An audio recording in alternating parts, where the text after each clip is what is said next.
Class 12 third semester সংস্কৃত বিষয়ের সমস্ত ছাত্রছাত্রীকে আজকের ক্লাসে স্বাগতম। আজকে আমরা কারক নিয়ে আলোচনা করব।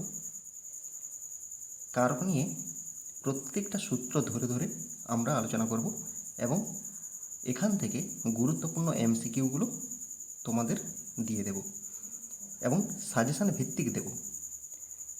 তো চলো শুরু করি। আজকে আলোচনা করব কারকের প্রাথমিক ধারণা। এখান থেকে অনেকগুলো প্রশ্ন পড়ে। প্রথম দেখো, ক্রিয়ান্বয়ী কারকম অর্থাৎ কারক কাকে বলে? কারকের সংজ্ঞায় আমরা বলতে পারি ক্রিয়ান্বয়ী কারকম মানে কি, ক্রিয়াপদের সঙ্গে বাক্যের অন্যান্য পদের যে সম্বন্ধ তাকে কারক বলে। কি বললাম? ক্রিয়াপদের সঙ্গে বাক্যের অন্যান্য পদের যে সম্বন্ধ, বাক্যের অন্যান্য পদের সঙ্গে যে সম্বন্ধ ক্রিয়াপদের, সেটা কিভাবে আমরা জানব, তার পুরো আলোচনা আমরা এখানে দেখব। তার আগে দেখি ক্রিয়াপদটা কি, ক্রিয়াপদ কাকে বলে। ক্রিয়াপদ কাকে বলে না, যে পদের দ্বারা কি হয়, কোনো কিছু করা, হওয়া, থাকা প্রভৃতি বোঝায় তাকে ক্রিয়াপদ বলে। যেমন করছে, নাচছে, গাইছে, লিখছে, পড়ছে, এগুলো হচ্ছে কি ক্রিয়াপদ। এবারে এই ক্রিয়াপদের সঙ্গে বাক্যের অন্যান্য পদের কিভাবে সম্বন্ধ হয় সেটা আমরা আলোচনা করব। দেখো, এর জন্য এখানে একটা উদাহরণ নিয়েছি। উদাহরণ বাক্যটা হলো, হে শ্যাম, মানে শ্যামকে অন্য কেউ বলছে, হে শ্যাম অযোধ্যায়াঃ নৃপঃ তীর্থক্ষেত্রে কোশাৎ দরিদ্রেভ্যঃ স্বহস্তেন অর্থং দদাতি। এর অর্থটা কি? যে হে শ্যাম, অযোধ্যার রাজা তীর্থক্ষেত্রে নিজের কোষাগার থেকে দরিদ্রদেরকে নিজের হাতে অর্থ প্রদান করছেন। এবারে এখানে এখানে ক্রিয়াপদ কোনটা? ক্রিয়াপদ হচ্ছে দদাতি। দদাতি মানে দান করছে। এখানে দেখো, এই ক্রিয়াপদটার সঙ্গে বাক্যের এই পদগুলোর সম্বন্ধ আমরা দেখব। এই সম্বন্ধ দেখতে গেলে আমাদেরকে কি করতে হবে? এই ক্রিয়াপদ দিয়ে সরাসরি প্রশ্ন করতে হবে।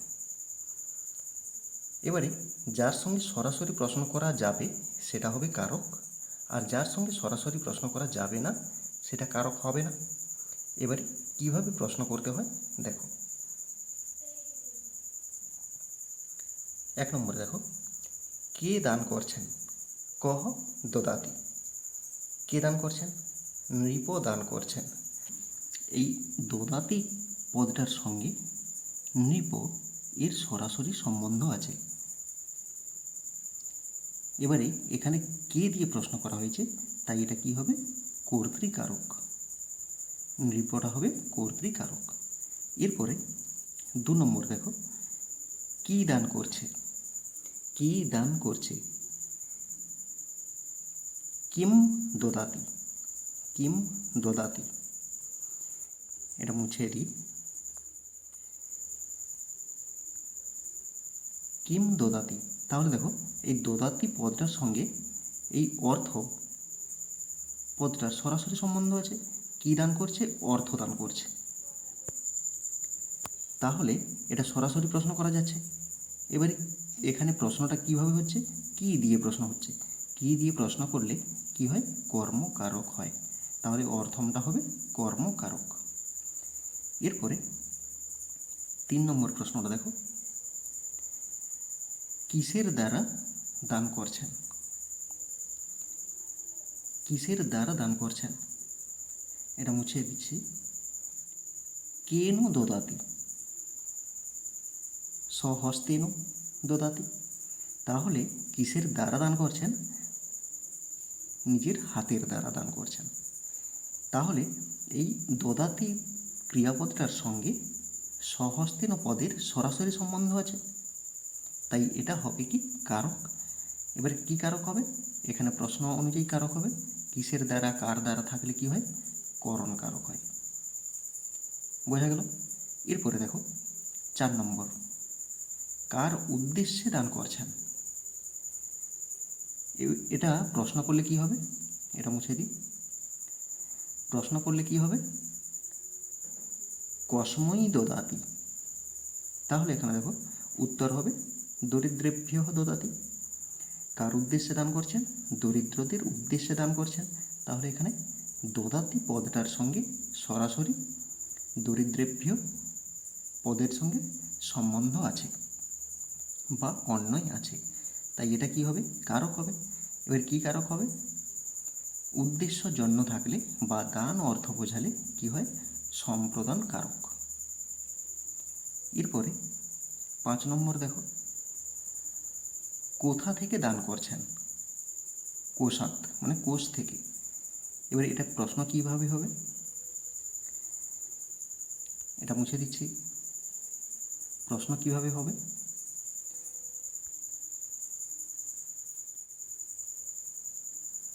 কুতঃ দদাতি, কুতঃ দদাতি, হ্যাঁ, কোষাৎ দদাতি, কুতঃ দদাতি, কোষাৎ দদাতি। এবারে কোথা থেকে দান করছেন? কোষ থেকে। তাহলে দদাতি পদটার সঙ্গে কোষাৎ পদটার সরাসরি সম্বন্ধ আছে, সরাসরি প্রশ্ন করা যাচ্ছে। তাই সরাসরি যেহেতু প্রশ্ন করা যাচ্ছে, তাই এটা কারক হবে। এবারে কি কারক হবে? প্রশ্নটা যেভাবে করা হয়েছে সেভাবেই কারকটা হবে। কোথা থেকে, হইতে থেকে চেয়ে থাকলে কি হয়? অপাদান কারক হয়, তাই অপাদান কারক হয়েছে। এবারে 6 নম্বর কারক দেখো, কোথায় দান করছেন? তীর্থক্ষেত্রে দান করছেন। কোথায় দান করছেন? এবারে প্রশ্নটা কিভাবে হবে? দেখো এখানে প্রশ্নটা হবে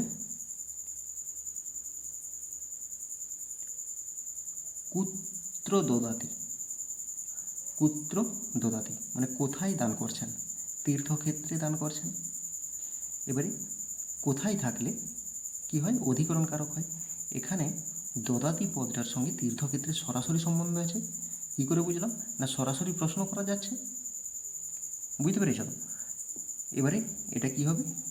অধিকরণ কারক। এরপরে অযোধ্যায়াহা, হ্যাঁ, অযোধ্যায়াহা এই পদটাকে আমরা দেখব উদাহরণে। চলো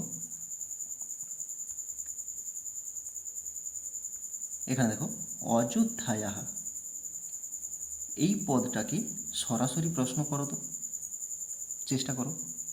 কোনোভাবেই সরাসরি প্রশ্ন করা যাবে না। অযোধ্যায়াহা এর অর্থ হলো অযোধ্যার।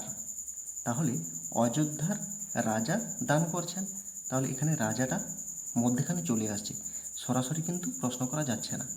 তুমি রাজাটাকে বাদ দিয়ে কখনো প্রশ্ন করতে পারবে না, তাই এখানে সরাসরি প্রশ্ন করা যাচ্ছে না, তাই এটা কারক হবে না। তাহলে এটা কি হবে? না অযোধ্যার, এখানে কি আছে? ধার, ধয়াকার র আছে, শেষে র আছে। এবারে র ইর থাকলে কি হয়? সম্বন্ধ পদ হয়। এই সম্বন্ধ পদে ষষ্ঠী বিভক্তি হয়। এখন প্রশ্ন হতে পারে যে সম্বন্ধ পদ কারক নয় কেন? এবারে কারক হতে গেলে কি হয়? না ক্রিয়াপদের সঙ্গে বাক্যের অন্যান্য পদের একটা সম্বন্ধ থাকতে হয়, তবে সেটা কারক হবে। কিন্তু এই সম্বন্ধ পদের ক্ষেত্রে কি দেখলাম? না ক্রিয়াপদের সঙ্গে এর সরাসরি সম্বন্ধ নেই, তাই এটা কারক হবে না। তাই এটাকে বলা হয়েছে কি? পদ বলা হয়েছে। সম্বন্ধ পদ, ষষ্ঠী বিভক্তি হয়। আর হে রাম, এটাকে দেখি সরাসরি প্রশ্ন করি, উদাহরণে আসো। এটা মুছে দিই। এখানে দেখো হে রাম, এটাকে সরাসরি দদাতি পদটার সঙ্গে প্রশ্ন করো তো, কখনো করতে পারবে না, কখনো প্রশ্ন করতে পারবে না, তাই এটা কারক হবে না। এটা কি করা হয়েছে? সম্বোধন করা হয়েছে। এবারে সম্বোধন কাকে বলে? সম্বোধন পদ। সম্বোধন কাকে বলে? অভিমুখী কৃত্য জ্ঞাপন সম্বোধনম, মানে কি? দূরে কেউ দাঁড়িয়ে আছে, তাকে ডেকে বা ইশারা করে নিজের প্রতি দৃষ্টি আকর্ষণ করিয়ে তাকে কিছু জানানো, সেটা হচ্ছে সম্বোধন। এই সম্বোধন কারক নয়। কেন কারক নয়? না ক্রিয়াপদের সঙ্গে সরাসরি সম্বন্ধ নয়, তাই এটা পদ। এই সম্বোধনে কী হয়? প্রথমা বিভক্তি হয়। মোটামুটি বোঝা গেল। এখন কারক, কটা কারক আলোচনা করলাম? 6টা কারক। কী কী? কর্তৃকারক, কর্মকারক, করণকারক, সম্প্রদানকারক, অপাদানকারক, অধিকরণকারক। এবারে এখানে দেখো, এই যে প্রথমা বিভক্তি, ষষ্ঠী বিভক্তি, হ্যাঁ, এই যে বিভক্তি কথাটা পেলাম এখানে, এখন আমরা এই বিভক্তি কি সেটা আমরা আলোচনা করব।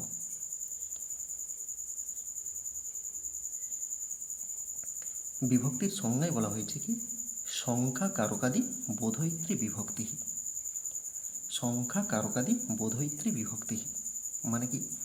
যার দ্বারা প্রাতিপদিকের সংখ্যা, কারক ও সম্বন্ধের জ্ঞান হয় তাকে বিভক্তি বলে। প্রাতিপদিকটা কি একটু পরে বলবো। আচ্ছা, এখানে দেখো, তাহলে সূত্রে কি পেলাম? যার দ্বারা প্রাতিপদিকের সংখ্যা, কারক এবং সম্বন্ধের জ্ঞান হয়। এবারে সংখ্যার জ্ঞানটা কীরকম হবে? ধরো আমি যদি বলি নর, নর মানে কি? মানুষ। এই মানুষ যদি বলি, শুধু আমি শুধু বললাম মানুষ, তুমি কতজন বুঝবে? কেউ বুঝবে একজন, আবার অন্য কেউ বুঝবে দুজন, আবার অপর কেউ বুঝবে তিনজন বা বহুজন।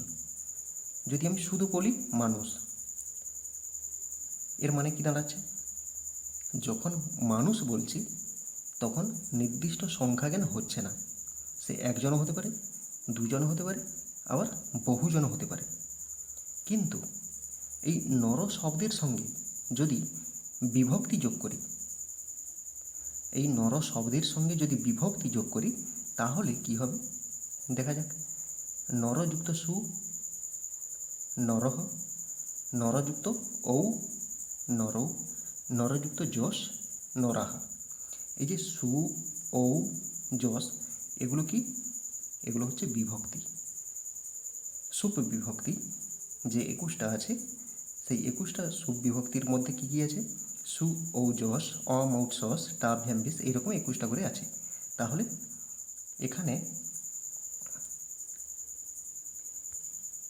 এখানে দেখো, নরযুক্ত সু নরহ, নরযুক্ত ঔ নরৌ, নরযুক্ত যশ নরাহা, এটা পেলাম। এখন দেখো,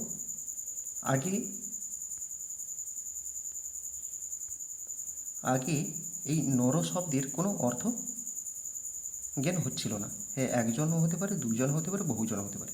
কিন্তু এই বিভক্তি যুক্ত হওয়ার পর কি হলো? নরহ মানে একজন মানুষ, নরৌ মানে দুজন মানুষ, নরাহা মানে বহুজন মানুষ। তাহলে এখানে কি দাঁড়ালো? এই সংখ্যা জ্ঞানটা কার দ্বারা হলো? বিভক্তির দ্বারা। এখানে কি বলা হয়েছিল?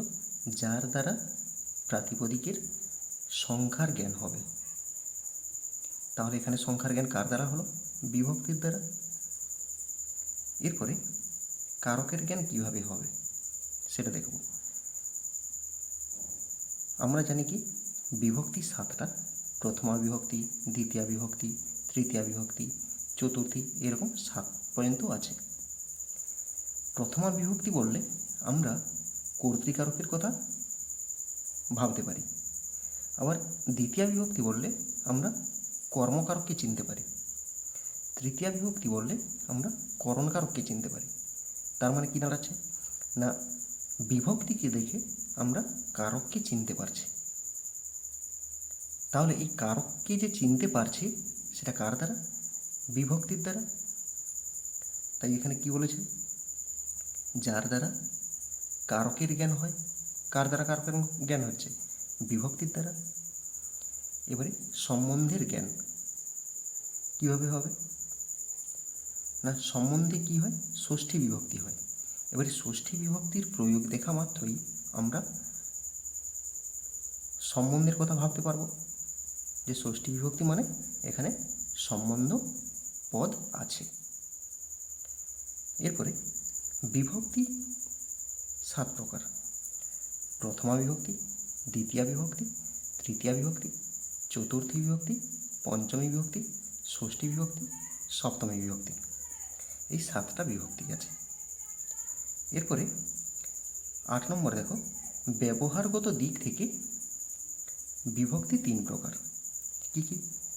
কারক বিভক্তি। কারক বিভক্তি কোনগুলো? এই যে কর্তৃকারক, কর্মকারক, করণকারক, এই যে 6টা কারক আছে না, সেই 6টা কারকে যে যে বিভক্তিগুলো প্রয়োগ করা হয়, সেই কারকের যে বিভক্তি সেটা হচ্ছে কারক বিভক্তি। যেমন বালকঃ পুস্তকং পঠতি, বালকের দাগ আছে, তার মানে এটা হবে কর্তৃকারকে প্রথমা বিভক্তি। এবারে শব্দযোগে বিভক্তি। এই শব্দযোগে বিভক্তিকে বলা হয় উপপদ বিভক্তি। শব্দযোগের বিভক্তিকে উপপদ বিভক্তি বলা হয়। এবারে এই শব্দযোগে বিভক্তিটা কি না, এখানে শব্দের প্রয়োগ থাকে। নম শিবায়, এটা নম শব্দযোগে চতুর্থী বিভক্তি। এবারে বিশেষ অর্থে প্রযুক্ত বিভক্তি। বিশেষ অর্থে প্রযুক্ত বিভক্তিটা কি? বিশেষ অর্থটা কোন অর্থ? হেতু অর্থ বা নিমিত্ত অর্থ। এই হেতু অর্থ বা নিমিত্ত অর্থকে বিশেষ অর্থে প্রযুক্ত বিভক্তি বলা হয়। উদাহরণ হর্ষেন নৃত্যতি, এখানে কি হয়েছে? হেতু অর্থে তৃতীয়া বিভক্তি হয়েছে। এগুলো যখন সূত্র ধরে আলোচনা করব তখন তোমরা পরিষ্কারভাবে বুঝতে পারবে, কোনো অসুবিধা হবে না। এরপরে দেখো, কোন কারকে কোন বিভক্তি হয়। তোমরা অনেকেই জানো, আবার অনেকেই জানো না, তাই এটা একটু জেনে নাও।